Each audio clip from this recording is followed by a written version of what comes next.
Welcome to our latest video. Today, we dive into the exciting world of bidding wars. From understanding the dynamics behind bidding war battles and determining if a property is worth your bid, we'll cover it all. Plus, we'll help you establish scenarios to guide you through your decision-making process without the emotions. Stay tuned for a summary of the essential steps you need to take when navigating bidding battles. And remember, it's all part of the game. It's okay to lose. Let's jump right in. Why are you racing with Usain Bolt when you run at the average 10-year-old level? Here's how you can ensure that you're in the top 3 when bidding on a home in the GTA, regardless of whether there are 100 offers or 10 offers.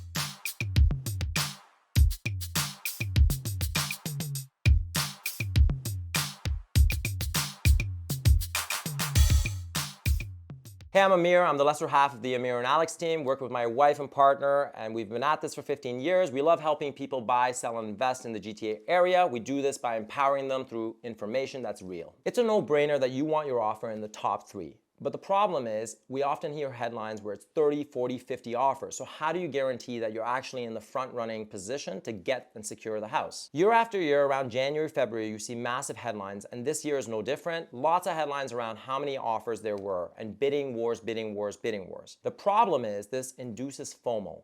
Media naturally loves this because basically these headlines are clickbait and people get caught up in what's happening in the market and they naturally get scared. They feel like the market is getting away from them.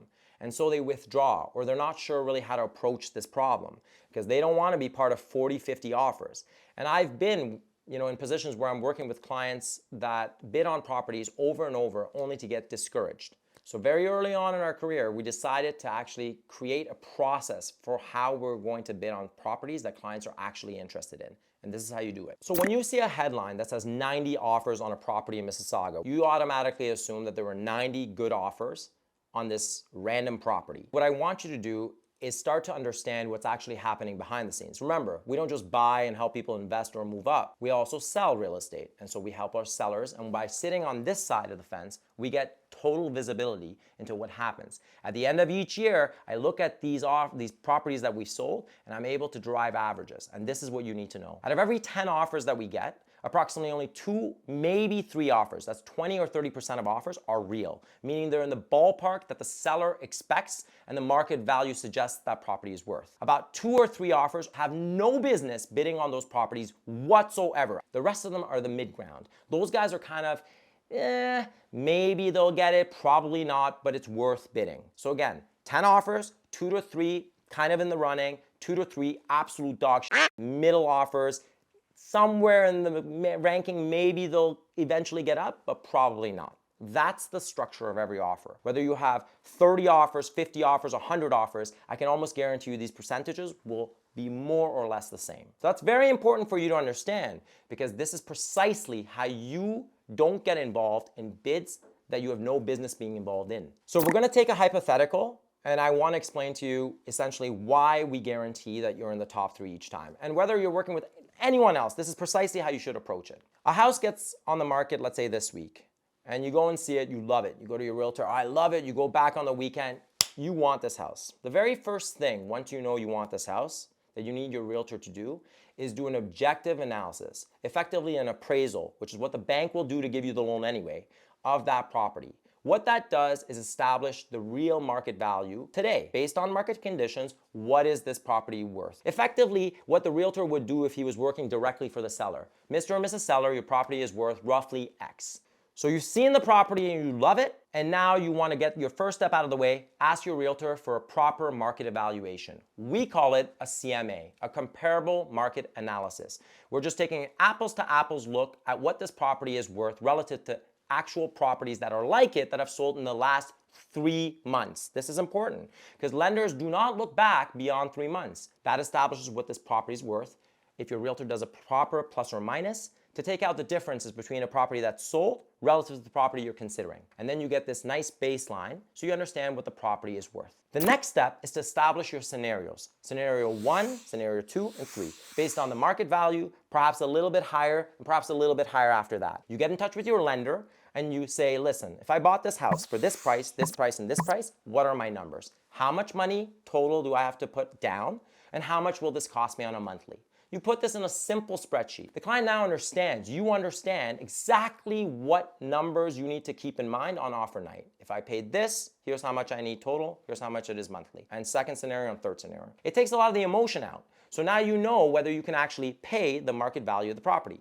If you can't, get the hell out of the race. Why are you racing with Usain Bolt when you run at the average like 10-year-old level? The more people decide to come in on this, the more likely that the 20-30% of real offers that are right around the market value, will actually be propped up. So effectively what you're doing by following that methodology of, why don't we just try? We have nothing to lose. It's a self-fulfilling prophecy. You hate the market escaping you. You've got FOMO about the market escaping you. Headline after headline is reiterating, confirming the thought that the market's escaping you. And then you bid on every random property and wonder why the next property after it is selling for more. It's selling for more because you bid on a property that you shouldn't have bid on in the first place. Had there been 5 offers, not 10, that price wouldn't be as high as it is. Plain and simple. So let's go through the steps again. So you went and saw this property, you absolutely love it. You asked your realtor to do an appraisal for you. This is ahead of the offer date. You know what the valuation is and you actually can afford it. It's within budget. So you're comfortable moving forward. You map out your scenario. Scenario 1, market value, 2 and 3, slightly above. If you're in a bid, you might actually at the 11th hour go a little higher. You establish your information with your lender. You know your numbers. You're comfortable to move forward. This means you're likely going to be part of that 20-30% in no matter how many offers are on that property, and therefore you stand a good chance of actually securing this property.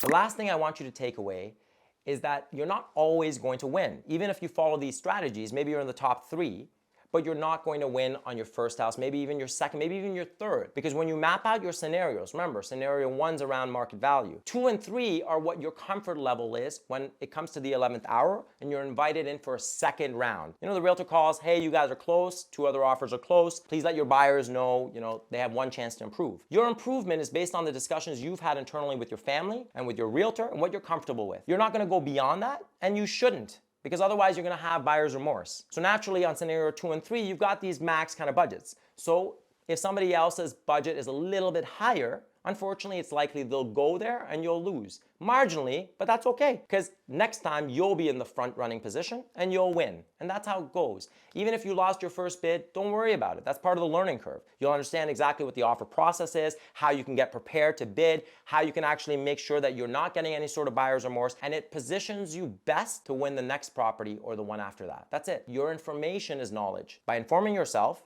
you're not going to feel that there's any fear or unknowns. You're going in eyes wide open, not completely blind, shooting darts in the dark, hoping that something sticks. It won't. You're gonna make the worst investment that way. So just follow these principles. And if you have questions, always reach out. So whether you're a first-time home buyer or a second time, also known as a move-up buyer, this video is for you because now you understand how not to get caught up in a bidding war and get FOMO. Instead, you're gonna work your magic, understand exactly what you need to do to prepare yourself best to be in the top 3 and eventually win the property of your dreams. If you have questions, you're welcome to reach out to myself or Alex anytime. If you like this content, make sure to subscribe below, like, comment, and look in the captions for more information on this, and hopefully the other videos will answer some of your other questions. We'll see you again next time.